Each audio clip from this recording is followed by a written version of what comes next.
Hello दोस्तों, स्वागत है आपका टेक्सा एंड गेट प्ला यूट्यूब चैनल पे। दोस्तों, इस वीडियो में हम टेलीफोन के आविष्कार से लेके तो 5G इंटरनेट तक का सफर तय करने वाले हैं। तो दोस्तों, बने रहिए इस वीडियो के एंड तक, और अगर आपको वीडियो अच्छी लगे तो वीडियो को लाइक जरूर कीजिएगा। तो दोस्तों, बिना समय गवाए बात करते हैं आज के टॉपिक के बारे में। दोस्तों, एक समय ऐसा भी था जब हमारे दादा या परदादा को कोई भी मैसेज सेंड करने के लिए बहुत दिक्कत होती थी। तब न तो मोबाइल थे, न ही टेलीफोन। क्या कभी आपने सोचा है कि वो समय कैसा रहा होगा? उन लोगों को मैसेजेस पहुंचाने में कितने दिन लग जाते रहे होंगे। छोड़ो, वो समय अब बीत चुका है, लेकिन आप कमेंट में ज़रूर बताना कि पहले मैसेजेस कैसे भेजे जाते थे। हाँ, तो अब हम बात करेंगे कि टेलीफोन का आविष्कार कैसे हुआ था। आज हम जो मोबाइल्स यूज कर रहे हैं, हम उन्हें टेलीफोन का बहुत ही नया वर्जन बोल सकते हैं। आज मोबाइल टेलीकम्युनिकेशन का सबसे आधुनिक और आसान साधन बन गया है। सबसे पहले टेलीफोन का आविष्कार 2 जून 1875 में ग्राहम बेल ने किया। वह एक स्कॉटलैंड के नागरिक थे। उन्होंने इस आविष्कार में थॉमस वाटसन की मदद ली थी। ग्राहम बेल ने आविष्कार के अगले साल ही यानी कि 7 मार्च 1876 को इस आविष्कार को अपने नाम से पेटेंट करवा लिया। टेलीफोन का आविष्कार होने के बाद 10 मार्च 1876 को बेल ने पहला कॉल बॉस्टन को किया था और उन्होंने ये बोला था, श्री वॉटसन, यहाँ आए, मैं आपसे मिलना चाहता हूँ। जिससे यह स्पष्ट हुआ था कि ये इन्वेंशन काम कर रहा है। टेलीफोन का बेसिक प्रिंसिपल यह था कि साउंड वेव्स को इलेक्ट्रिक सिग्नल्स में बदला जाए और फिर इन सिग्नल्स को वायर के माध्यम से भेजा जाए। जब ये सिग्नल्स दूसरे एंड पर पहुंचे तो वापस साउंड वेव में बदल जाए, जिससे दूसरा व्यक्ति आवाज़ को सुन सके। बेल के आविष्कार ने दुनिया में कम्युनिकेशन का पूरा तरीका बदल दिया। पहले जहां संदेश भेजने में कई दिन लग जाते थे, वहीं टेलीफोन से कुछ पलों में होने लगा। हालांकि टेलीफोन से जुड़ी कुछ और दिलचस्प बातें भी है। जैसे क्या आप लोगों को ध्यान है कि जब हम छोटे थे तो हम 2 छोटे कैन्स को एक रस्सी या तार की मदद से बांध दिया करते थे, और फिर वो 2 कैन्स को हम 2 लोग पकड़कर एक दूसरे से दूर खड़े हो जाते थे। फिर कोई एक लोग उस छोटी कैन्स में बोलता तो दूसरा उस दूसरी कैन को अपने कान के पास लगाता, और जो बोल रहा था उसकी आवाज़ हमें उसमें सुनाई देती। यही प्रयोग सबसे पहली बार रॉबर्ट हुक ने 1667 में किया था। उन्होंने पाया था कि तार के जरिए ध्वनि को दूर दूर तक भेजा जा सकता है। इस तरह के टेलीफोन को ध्वनिक फोन या टिन कैन फोन कहा जाता था।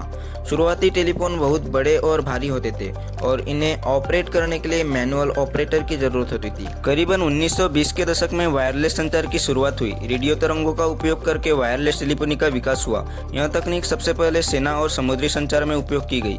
रेडियो संचार ने हमें यह सिखाया कि बिना तारों के भी संदेश भेजा जा सकता है, जो बाद में मोबाइल संचार के लिए एक आधार बना। मोबाइल टेलीफोनी का असली सफर 1940 में शुरू हुआ, जब पहला मोबाइल फोन कॉल किया गया।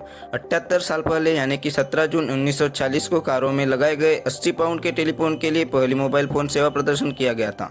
यह सेवा केवल प्रमुख शहरों और राजमार्ग गलियारों में उपलब्ध थी और इसका उद्देश्य व्यक्तियों के बजाय कंपनियों को लक्षित करना था। यह टेलीफोन कार के ट्रंक में बहुत अधिक जगह भर देते थे और ग्राहक हैंडसेट उठाकर स्विचबोर्ड ऑपरेटर से बात करके कॉल करते थे।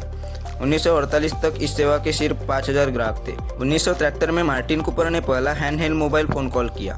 यह उस समय की एक बहुत बड़ी उपलब्धि थी और इसने दुनिया को दिखाया कि एक दिन हर किसी के हाथ में एक पर्सनल फ़ोन होगा। अब हम बात करेंगे इंटरनेट के फर्स्ट जनरेशन से लेकर तो 5th जनरेशन के बारे में। 1G मोबाइल नेटवर्क को सबसे पहले 1979 में जापान में शुरू किया गया था। इसके बाद 1980 में इसे अमेरिका जैसे दूसरे देशों में भी शुरू किया गया। अमेरिका में अमेरिटेक ने 6 मार्च 1983 को पहला 1G नेटवर्क लॉन्च किया था। इसे विकसित करने में $100 मिलियन की लागत लगी थी और बाजार में आने में 10 साल लगे थे। 1G नेटवर्क को कारगर बनाने के लिए देश भर में सेल टावर बनाए गए थे, जिनसे ज़्यादा दूरी से भी सिग्नल कवरेज मिल पाता था। 1G वायरलेस फ़ोन के लिए सबसे पहली जनरेशन थी। इसमें सिर्फ वॉइस कॉल ही संभव था।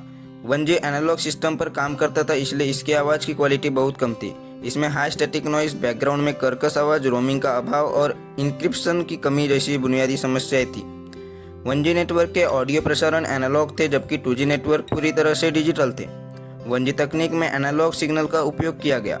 इसे AMPS यानी कि एडवांस मोबाइल फ़ोन सिस्टम कहा गया। 1G के फ़ोन बहुत बड़े और भारी होते थे और इनकी बैटरी लाइफ बहुत कम होती थी। सेकेंड जनरेशन टेक्नोलॉजी की स्थापना 1991 में हुई। 2G टेक्नोलॉजी तकनीक डिजिटल सिग्नल पर आधारित है। इसे संक्षेप में हम GSM कह सकते हैं। इस टेक्नोलॉजी के आने के बाद मानो जैसे मोबाइल टेक्नोलॉजी में क्रांति आ गई हो। फोन कॉल के साथ साथ इंटरनेट का मजा यूजर्स उठा सकते थे। बता दूं कि 2G की डाटा ट्रांसफर स्पीड 236 kbps थी। इसमें डाउनलोड और अपलोड की अधिकतम स्पीड 64 kbps तक थी। वहीं इसमें पिक्चर मैसेज, टेक्स्ट मैसेज और मल्टीमीडिया मैसेज बड़े आराम से भेजे जा सकते थे। लेकिन वीडियो कॉल, वीडियो कॉन्फ्रेंसिंग और मोबाइल टेलीविजन के मामले में 2G सफल नहीं था। वीडियो कॉन्फ्रेंसिंग और मोबाइल टेलीविजन के मामले में 2G सफल नहीं हुआ, जिसके बाद साल 2009 में 3G टेक्नोलॉजी ने नेटवर्क की दुनिया में हलचल मचाकर रख दी। इसकी डाटा ट्रांसफर स्पीड 21 Mbps है, जो 2G के मुकाबले बहुत ज्यादा है। वही अपलोड स्पीड 5.7 Mbps है। इसने मोबाइल यूजर्स के लिए वीडियो कॉल, वीडियो कॉन्फ्रेंसिंग और मोबाइल टेलीविजन के रास्ते खोल दिए। वहीं आज भी विज्ञापनों में 3G के इसी फीचर को दिखाया जाता था। 3G के आने के बाद मोबाइल और लैपटॉप के लिए स्पेशल ऑनलाइन टीवी एप्लीकेशन आने लगी। साथ ही साथ फोन में वीडियो कॉल के लिए फ्रंट कैमरा भी आने लगा, जिसने मोबाइल की दुनिया में तहलका मचा दिया। यूजर्स के लिए वीडियो कॉल करना आसान हो गया था। आज जिस फ्रंट कैमरे से आप और हम सेल्फी लेते हैं, वह 3G टेक्नोलॉजी की देन है। भारत के यूजर्स ने अभी 3G नेटवर्क का पूरा मजा ही नहीं लिया था कि 2015 में 4G जनता के बीच आ धमका।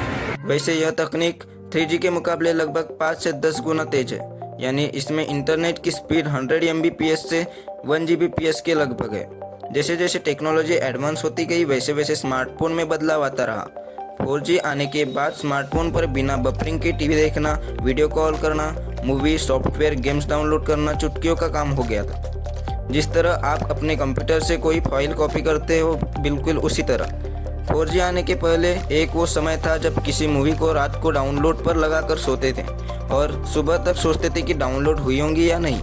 डाउनलोड होने पर बहुत खुश होते थे। और अब हम 5G के युग में प्रवेश कर चुके हैं। 5G तकनीक पहले की सभी तकनीकों से अधिक तेज है और इफिशिएंट भी है। यह इंटरनेट ऑफ थिंग्स यानी कि IoT के लिए आदर्श है और ऑटोमेटेड ड्राइविंग, स्मार्ट सिटी और अन्य अत्याधुनिक तकनीकों के लिए उपयुक्त है। तो दोस्तों, यहाँ था टेलीफोन से लेकर 5G इंटरनेट तक का सफर। इस जर्नी ने न सिर्फ हमारे कम्युनिकेशन के तरीके को बदला, बल्कि हमारे जीवन को भी सरल और बेहतर बना दिया।